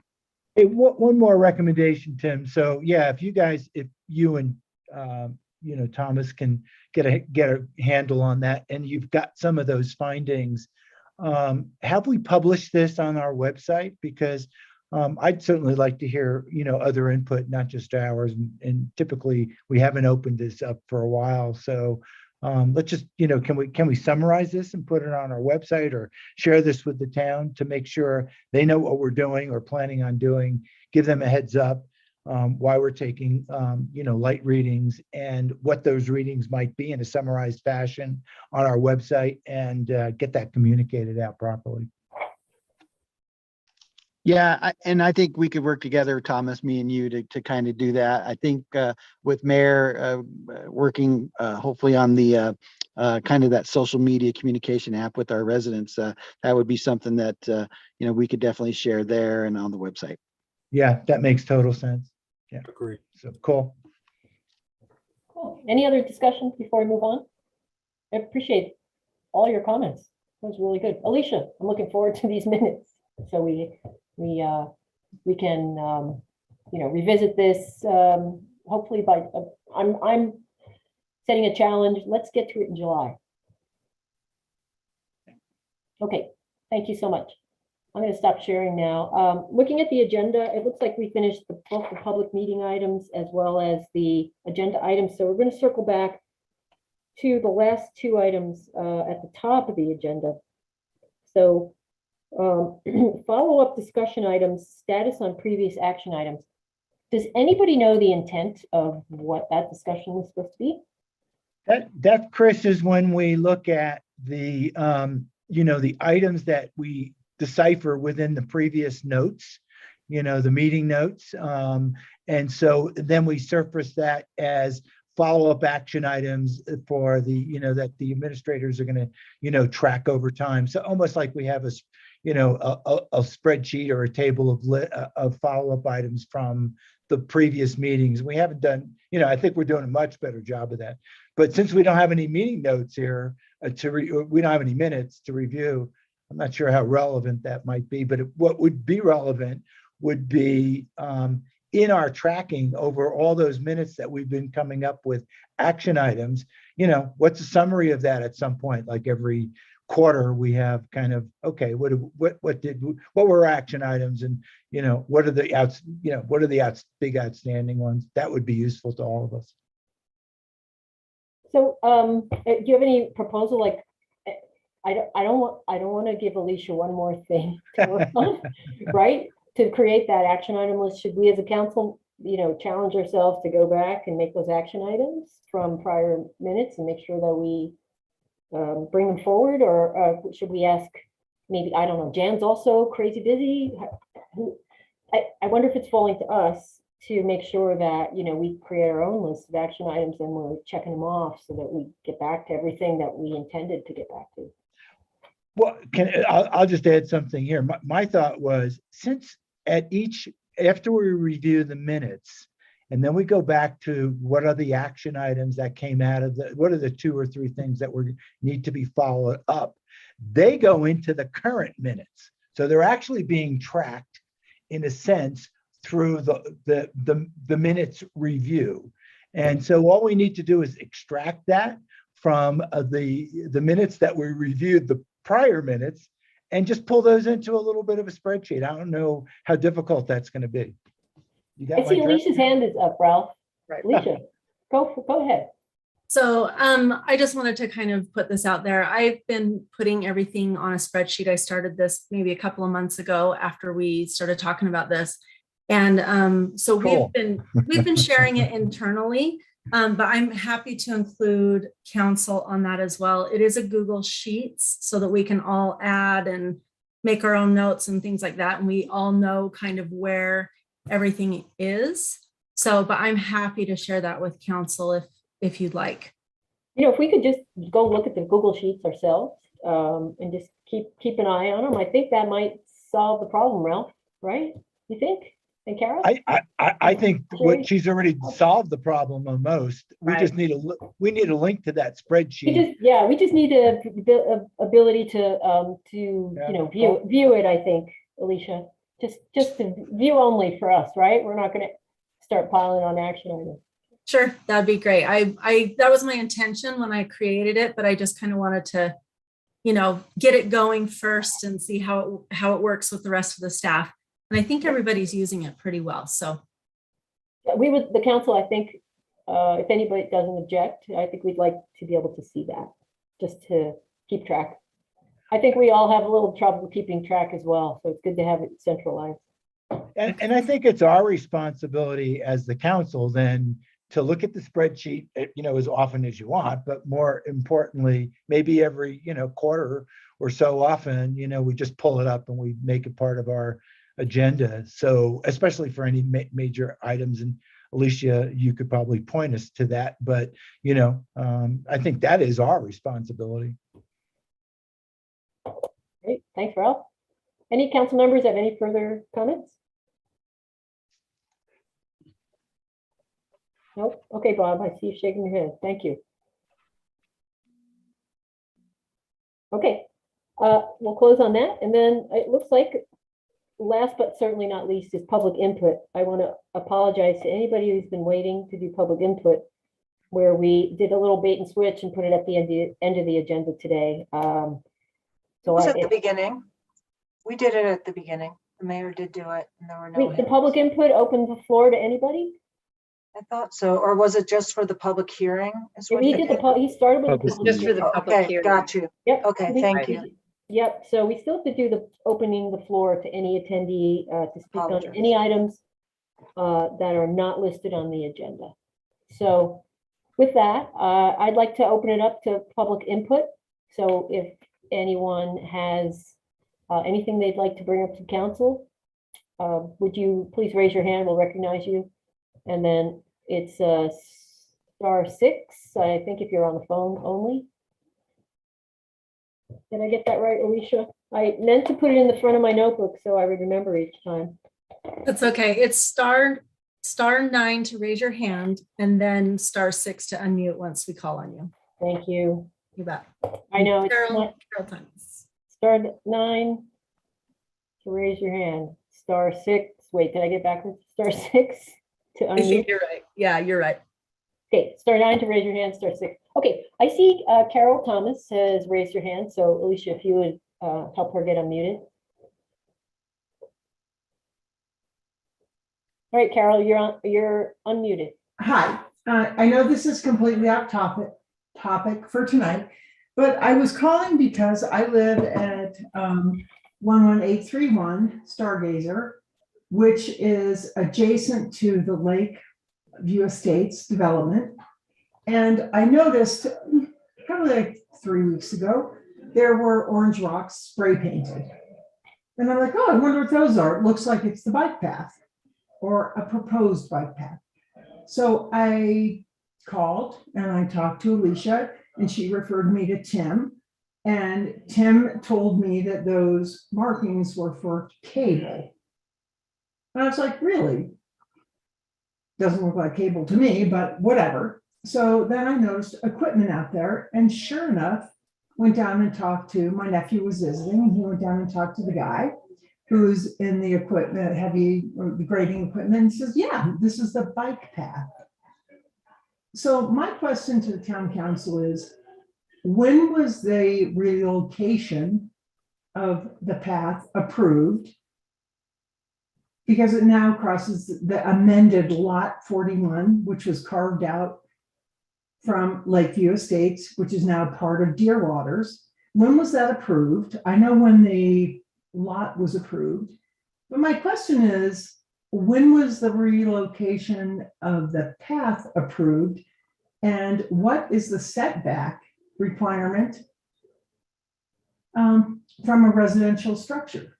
It comes very, very close to my house. So that's an issue I would like to see addressed. And I would also like to know, where do I get information from? What are the zoning requirements? I mean, I know what the zoning requirements, I can look at them, I can see them, but what are the minimum, how do I find out what's going on next to me? I call Homes, I call the town of Hideout, I get no information. I get the runaround. I spoke with Alicia, she tells me, well, maybe you should talk to Tim. Maybe I should talk to so-and-so. And I'm like, someone knows what's going on because someone sprayed those rocks with orange paint. And as a homeowner and a concerned citizen of the town of Hideout, I'm like, where do I go for information? Reliable information.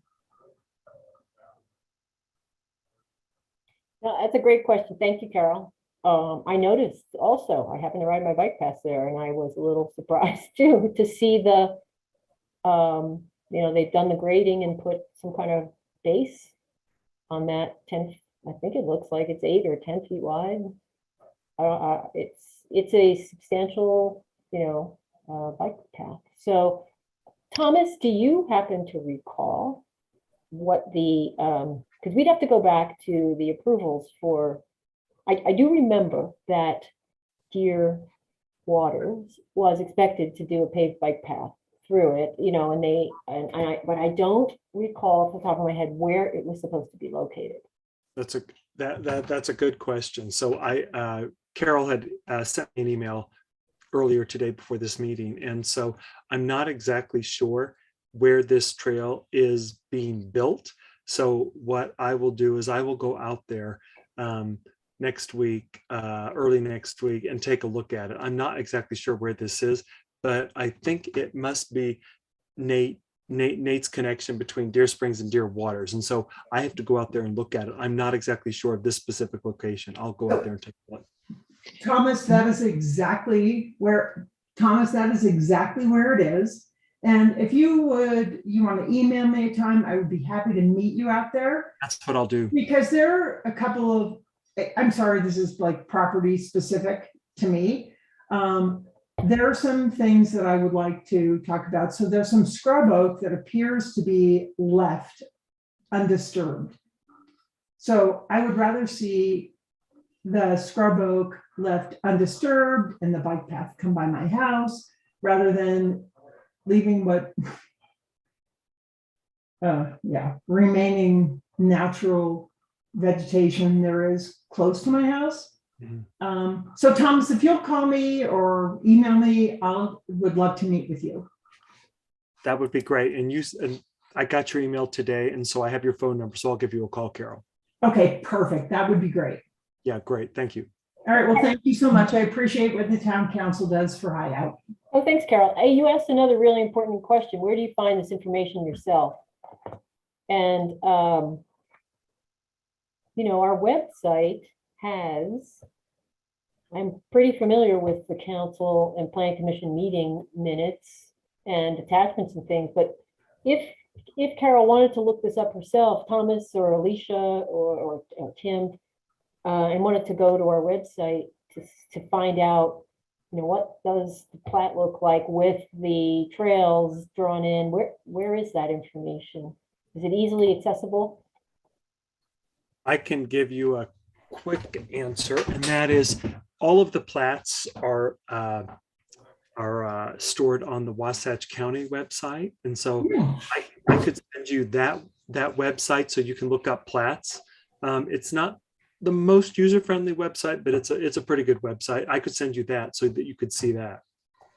Well, that would be great. I can also go on there. I'm pretty resourceful, and I try Okay. to find things without. You go to if you go to the Wasatch County, if you basically Google Wasatch County Recorder's Office, there is a link in the top right for documents, maps, subdivisions, etc. It'll be in that section. But if Carol, when I touch base with you, I can give you that exact website so that you can hit the HTTP link. Okay, perfect. That would be great. I really appreciate it. And I would like to just respond. I mean, Carol, thank you for, bringing this up. It's something that I was not aware of. And again, how you describe the marking and the color, anybody that uses certain paint, that per international code, and this is all over the world, those color markings are used everywhere to delineate specific utilities. So I'm glad that, you had asked those people who were out there getting ready to dig, because again, Thomas, we need to check, because I have not seen a grading permit or any sort of excavation permit for a project like this. So I just want to, we gave her the right information, and I guess that's what I want to say, based on the information that we were given.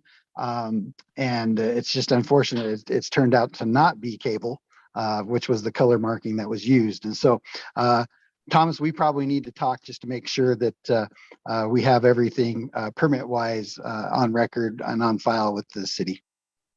That's a good point, Tim. I'll touch base with you tomorrow morning before we go any further. And again, I need to see exactly the lot location, the specific lot location between the two lots where this path is being proposed. So we'll touch base in the morning. All right. Well, I appreciate it. Thank you so much for your time, and I appreciate all that you guys do. Thanks, Carol. Thank you, Carol. Thanks, Thomas. Thanks, Tim. All right. Anybody else? Hey, can I bring something up right here? Yeah, are you raising your hand then, Bob? I guess I am. Yes, here it I'm is. going to recognize Bob Nadelberg as a resident. Yeah. Hey, my neighbors on my street, a lot of them are out of town right now, but they keep asking me, and I have my own questions as well. When we look to the west from our street, down at the GCD project of what is to be future phases, they're doing a lot of dirt work down there, and they've disturbed a lot of the natural vegetation, which brings up the concern is, we have very high winds out here, and I don't really see them doing anything to mitigate dust control. But more importantly, this might be a better question for Thomas or perhaps Tim. How much of the land are they allowed to disturb? Nothing's been planted over there, yet they're tearing up all the natural vegetation. And Bob, just so I'm clear, did you say this was for which development? I believe it's GCD. They're moving a lot of dirt around. I think this is probably it's probably where GCD is moving dirt, soil into phase 3, 4, 5 of shoreline. Yeah. And so what I can do is, I don't know the answer to the question, but what I can say is I will work with Ryan and Tim to see exactly what extent, it's interesting you say this. I drove out there about a week ago and I noticed that there was a lot of earth moving going on down at the bottom of the gulch, right? In an area outside of phase 1, 2, 3 of shoreline. So I will reach out to Ryan and Tim and we'll look into this. I don't know if Tim has more specific information. Yeah, I do. I can research yeah. it. Yeah, I do. We're monitoring it. So basically, just kind of give you a mile high overview. As Thomas hit the nail on the head, it's for future phases, but they're also digging in a future kind of park amenity retention pond area, and then they're also getting ready to redo and replace our existing lift station down there. So a lot of that is combined together, to be quite honest. And so that's why you kind of see activity by our existing sewer lift station, because we're going to be replacing that here very shortly. So we're recreating some new emergency overflow ponds, and getting ready to put down new foundation, new pumps, et cetera, for our lift station. And then, like I say, you move a little bit kind of southeast, and that kind of area there right at the end of the drainage swale gully, that's going to kind of be kind of a detention retention pond for the town, kind of / park amenity area. So that's kind of what that is, and they're shaping it and getting all that stuff ready as they move into, like Thomas said, their next phases of the development. All right, Tim, would we you will make sure they do a better job. If they're not doing a great job in regards to keeping all the dust down, I'll just make sure we remind Glenn. Glenn's pretty responsive. So we'll make sure that his group and Sunrock Construction continue to water that a little bit more if we need to. Yeah, that would be fantastic. And then Tim, I would imagine if any of the residents have concerns about that particular project, you would be the best point of contact for that. Yeah, that's my job, and I'm more than willing to alleviate any concerns. Me and my staff, we're pretty aware of what's going on down there, and so they can ask anybody involved in public works staff if they have any questions. All right, I'll send them your way. Thank you. Sounds good. Thanks, Bob. So that development, what did you call it, Thomas? Denuded, or when they basically just scrape away everything, and yeah, what is it called? We say either masquerading the site or denuding of vegetation. Vegetation, yeah. That's kind of development we don't want to encourage in the future. I mean, it was approved prior to this administration, so that is the kind of the very thing we want to avoid going forward. But it is approved and it is happening. Don't we already have laws on the books to basically regulate minimal disruption of the natural vegetation? That might be a good question for Polly. We do in our new ordinance, in the 2020 ordinance. The shoreline development preceded that ordinance, and so it doesn't apply, but we do have that in the new ordinance that you guys adopted in November of 2020 for sensitive lands overlay, disturbance, etc. We do. So for future projects, yes. Are they kind of grandfathered in, whereby, I mean, it seems like they can almost do what they want. That's at least the appearance it gives off. They're subject to the code when they were approved, so we don't have much ability to change that. So whatever was in the code, I haven't looked exactly. I can see if that prior code speaks to any of that or not. Maybe Thomas knows off the top of his head when he read it. I don't think that we have much. We don't have much in the prior code that actually would have prevented that. And so moving forward, we do, like I said, in the 2020 code, but not the prior code. Would we be able to pass legislation to limit the denuding of the land? A word I just learned tonight. Great word. Or would the pre-existing MDA that GCD operates under basically mitigate that? The pre-existing Unfortunately, MDA has authority. Yeah, the code at the time gets locked in, Bob. under those MDAs, they do. So, I would say this, I think that we'll continue to work with Glenn and GCD. They've actually been pretty good to work with. But the MDA does give them significant leeway, but we have been working with Glenn pretty closely. And so we'll continue to do that in the subsequent phases. And hopefully we can, do a better job in terms of that coordination, but that MDA does give a significant amount of leeway. All right, Bob, anything else? Nope, thanks. Okay. Any other public input?